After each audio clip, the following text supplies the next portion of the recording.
This channel does not promote any violent, harmful, or illegal activities. All content provided by this channel is meant for an education purpose only.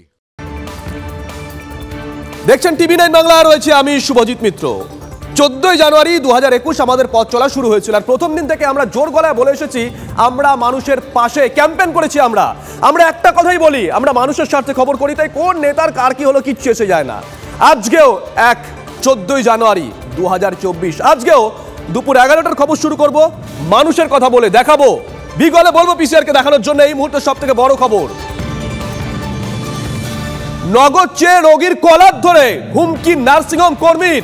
হ্যাঁ, এই শহরেই নগদ না দিলে রোগীকে প্রাণে মারার হুমকি দেওয়া হয়েছে, এমনটা অভিযোগ। ভেবে দেখুন একবার, মেডিক্লেম থাকার পরও নগদ দিতে চাপ দিয়েছে নার্সিংহোম কর্তৃপক্ষ।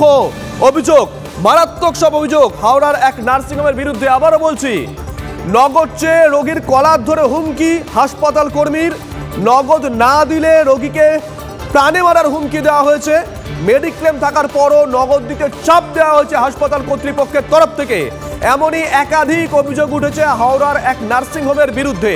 ক্যামেরার সামনে মুখ খুলতে চায়নি হাসপাতাল কর্তৃপক্ষ, কিন্তু রোগী এবং তার পরিবার কি বলছেন শোনাবো। आज इसका मेन कॉज, मेरा इन्फेक्शन का मेन कॉज हॉस्पिटल है। मेरा मेडिक्लेम है। इन लोगों ने मुझे प्रेशर किया कि आप अपने मेडिक्लेम में बोलिए कि अमाउंट अभी तक 1 लाख का ही अप्रूव हुआ है और इनहेंस करने के लिए, नहीं तो आप कैश डिपॉजिट कीजिए। बोल रहे हैं कि नहीं, आप इस हॉस्पिटल में क्रेडिट में स्टे किए हुए हो। अगर ऐसे है तो आप एक काम करिए, इस मेडिक्लेम वाले बिल को क्लोज कर दीजिए।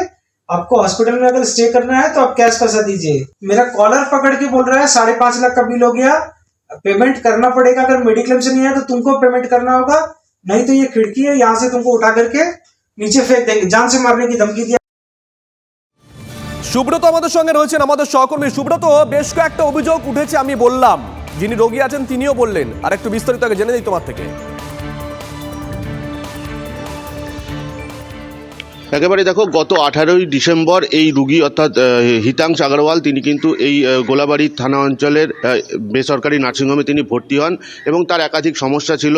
নিউরো প্রবলেম ছিল, ইউরো প্রবলেম ছিল, এছাড়াও ইউটিএস সার্জারি হয়েছিল, সমস্যা ছিল। এই সবই কিন্তু মেডিক্লেমের আওতায় কিন্তু তিনি ভর্তি হয়েছিলেন এই নার্সিংহোমে। এবং এখান থেকেই কিন্তু গত 12ই জানুয়ারি দুপুরবেলা গুরুতর অভিযোগ এই রোগীর এবং রোগীর আত্মীয় পরিজনদের বা রোগীর স্ত্রীর, যে নগদ টাকা মিটিয়ে এখান থেকে দ্রুত ডিসচার্জ নিয়ে চলে যেতে হবে, এমনটাই কিন্তু অভিযোগ নার্সিংহোম কর্তৃপক্ষের বিরুদ্ধে। এবং নার্সিংহোম কর্তৃপক্ষের সংশ্লিষ্ট এক ব্যক্তির নামে কিন্তু এই অভিযোগ থানায় লিখিতভাবে দায়ের করেছেন রোগীর পরিবার। এবং তারা চাইছেন যে দ্রুত স্বাস্থ্য দপ্তর কিন্তু এর ব্যবস্থা নিক। সুব্রত, এই এত বড় অভিযোগ উঠেছে, মানে এত দুঃসাহস হয় কি করে যে কোনো কর্তৃপক্ষের? তারা মুখও খুলছে না, যা শুনলাম। একেবারেই শুভজিৎ, আমরা এই বক্তব্য নিয়ে হাসপাতাল কর্তৃপক্ষ বা নার্সিংহোম কর্তৃপক্ষের সঙ্গে যখন কথা বলতে যাই, তারা কিন্তু এই ব্যাপারে আমাদের সঙ্গে কোনো রকম সহযোগিতা করেননি বা কোনো রকম উত্তর দেননি কথার। আমরা জেলা স্বাস্থ্য আধিকারিকের সঙ্গে কথা বলেছিলাম, তিনি বিষয়টি খতিয়ে দেখছেন এবং তিনি এটাও জানিয়েছেন যে এই নার্সিংহোমের বিরুদ্ধে আগেও কিন্তু এই ধরনের অভিযোগ পাওয়া গেছে। স্থানীয় বিধায়ক কিন্তু বলেছেন, প্রশাসন কি বলেছেন শোনাই একবার।